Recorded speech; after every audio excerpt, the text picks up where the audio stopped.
आईने हिंदी के एक नए एपिसोड में आपका स्वागत है और आज के इस वीडियो में हम बात करने वाले हैं हिंदुस्तान एरोनॉटिक्स लिमिटेड से आई एक बड़ी खुशखबरी के बारे में, जो कि advance medium combat aircraft programme से संबंधित है। हम सब जानते हैं कि इस समय हिंदुस्तान एरोनॉटिक्स लिमिटेड के द्वारा advance medium combat aircraft programme को लेकर के युद्ध स्तर पर कार्य शुरू है और इसके लिए जब से फंड्स को एलोकेट किया गया है उसके बाद से डेवलपमेंट और भी ज्यादा फास्ट हुआ है। और इसी बीच मीडिया से बात करते हुए हिंदुस्तान एरोनॉटिक्स लिमिटेड के चेयरमैन और मैनेजिंग डायरेक्टर सीबी अनंत कृष्णन सर ने एक महत्वपूर्ण जानकारी सामने रखी है, जिसको सुन करके शायद आप भी खुश हो जाएंगे।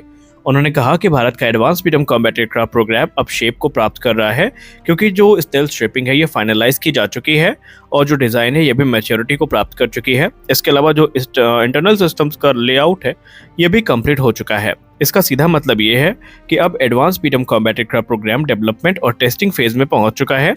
यहाँ पर जो इंटरनल सिस्टम्स है अब इनको टेस्ट और इंटीग्रेट किया जाएगा। उसके बाद एडवांस मीडियम कॉम्बैट एयरक्राफ्ट का जो प्रोटोटाइप डेवलपमेंट वर्क है अब शुरू हो चुका है।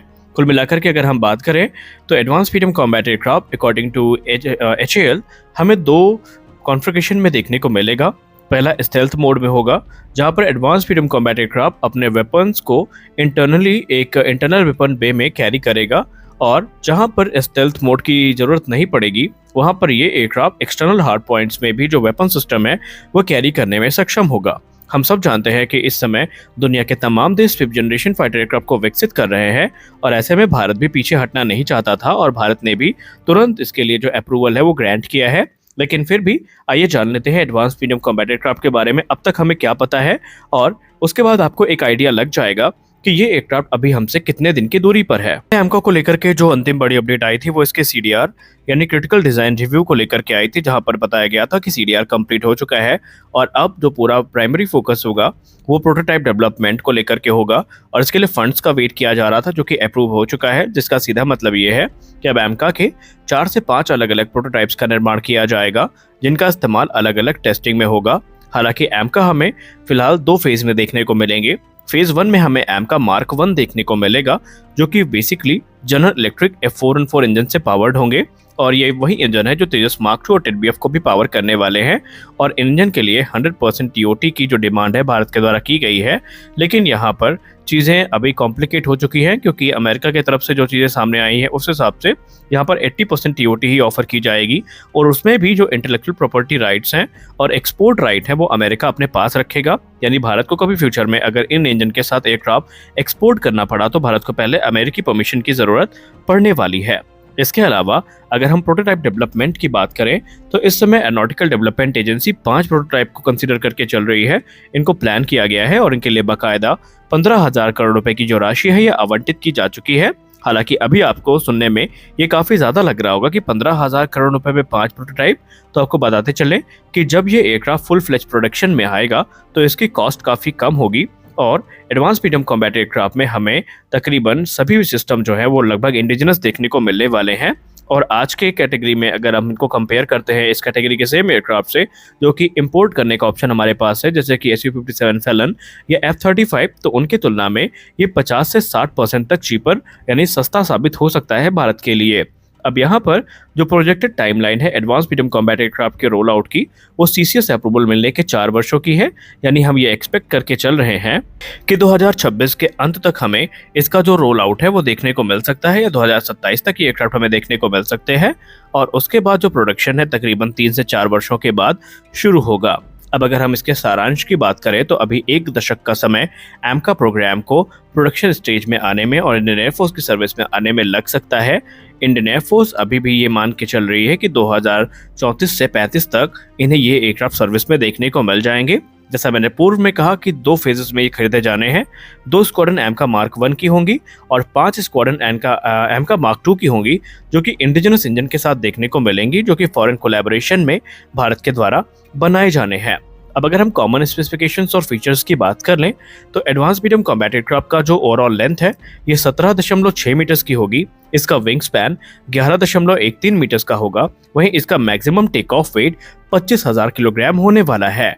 वहीं इसकी जो मैक्सिमम वेपन पेलोड कैपेसिटी होगी ये 6,500 किलोग्राम होगी। एडवांस फ्रीडम कॉम्बैट एयरक्राफ्ट में हमें 11 से 14 हार्ड पॉइंट्स देखने को मिल सकते हैं, जहां पर ये 6500 किलोग्राम के वेपन पेलोड को कैरी करेगा।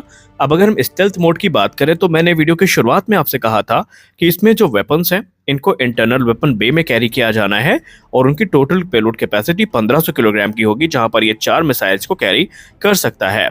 अब अगर हम इंटरनल वेपन बे की बात करें तो इसमें आपको 2 अस्त्र मिसाइल और 2 तारा मिसाइल देखने को मिल सकती है, और इसके अलावा एम का शॉ वेपन को भी कैरी कर सकता है और यहाँ पर जो जेडैम्स हैं या फिर शॉर्ट रेंज के मिसाइल्स हैं वो भी कैरी की जा सकती है इंटरनल वेपन बे में। नॉन स्टेल्थ मोड में तो ये एयरक्राफ्ट बहुत ही ज्यादा खतरनाक है, क्योंकि ये 6500 किलोग्राम के वेपन्स और सेंसर्स को कैरी करने वाला है। तो यहाँ पर कुल मिलाकर के हम ये कह सकते हैं कि ये सभी प्रकार के एयर टू एयर मिसाइल, जिसमें अस्त्र सीरीज की तीनों मिसाइल्स होंगी, क्रमशः अस्त्र मार्क 1 और अस्त्र मार्क 2, उनको कैरी करने में सक्षम होगा। इसके अलावा अस्त्र मार्क 3 का इंटीग्रेशन इनमें किया जाएगा। इसमें आपको एंटी रेडिएशन मिसाइल रुद्रम 1 और रुद्रम 2 भी देखने को मिलेगी। संभावित है कि रुद्रम 3 भी हमें देखने को मिल जाए। इसके अलावा MBDA की मीटियोर, जो कि इसकी संभावित स्ट्राइक पैकेज का हिस्सा है, वो भी हमें देखने को मिल सकती है। शॉर्ट रेंज मिसाइल में आपको एशरैम देखने को मिल सकती है, पाइथन 5 देखने को मिल सकती है, या कोई इंडिजिनस मिसाइल जो डेवलप की जाती है DRDO के द्वारा, वो इसका हिस्सा जरूर होगी।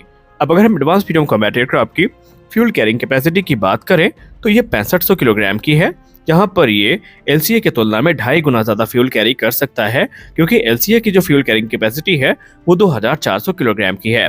इसकी जो मैक्सिमम स्पीड होगी ये मैक 2.15 की होगी, यानी तकरीबन 2600 किलोमीटर प्रति घंटे की होने वाली है। इसकी कॉम्बैट रेंज 1620 किलोमीटर की, वहीं इसकी सर्विस सीलिंग 20 किलोमीटर की देखने को हमें मिल जाएगी। अगर हम इनके स्टेल्थ फीचर की बात करें तो एडवांस मीडियम कॉम्बैट एयरक्राफ्ट में हमें सर्पेंटाइन एयर टेक देखने को मिलेंगे, जो कि इसके इंफ्रारेड सिग्नेचर को रिड्यूस करेंगे। वहीं इसमें आपको इंटरनल वेपन बेस देखने को मिलेंगी और यहाँ पर अलाइंड एजेस देखने को मिलेंगे, और हैवी यूज यहाँ पर आपको रेडार एब्जॉर्बिंग मटेरियल्स का देखने को मिलेगा, जो कि इसके डिजायर्ड स्टेल्थ कैरेक्टरिस्टिक्स को प्राप्त करने में सहयोग करेंगे। इसके अलावा आपको यहाँ पर डाइवर्टरलेस सुपरसोनिक इनलेट देखने को मिलेंगे, जो कि इसके जो फैन ब्लेड्स के IF सिग्नेचर हैं इनको रिड्यूस करने में सहायता प्रदान करेगा। एडवांस प्रिज्म कॉम्बैट एयरक्राफ्ट में एडवांस उत्तम ऐसा रडार देखने को मिलेगा, जो कि गैलियम नाइट्राइड बेस्ड होने वाले हैं। इसके अलावा आपको इसमें infrared search and track system देखने को मिलेगा, जो कि ऑलरेडी इस समय DRDO के द्वारा टेस्टिंग से गुजर रहा है।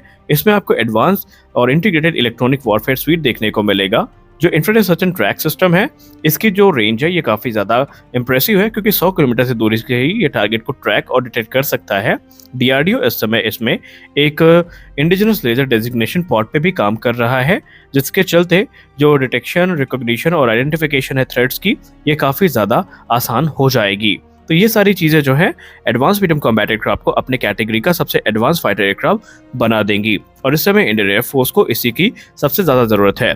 इसमें कुछ एडवांस फीचर भी देखने को मिलेंगे, जिसमें ऑटोमेटेड टेक ऑफ और लैंडिंग जैसे फीचर्स हैं वो भी हमें देखने को मिल सकते हैं। इसके अलावा इसमें आपको एक वाइड एरिया डिस्प्ले देखने को मिल सकती है। तो आज के इस वीडियो में बस इतना ही। मिलते हैं अपने अगले वीडियो में कुछ और अपडेट्स के साथ। तब तक के लिए जय हिंद।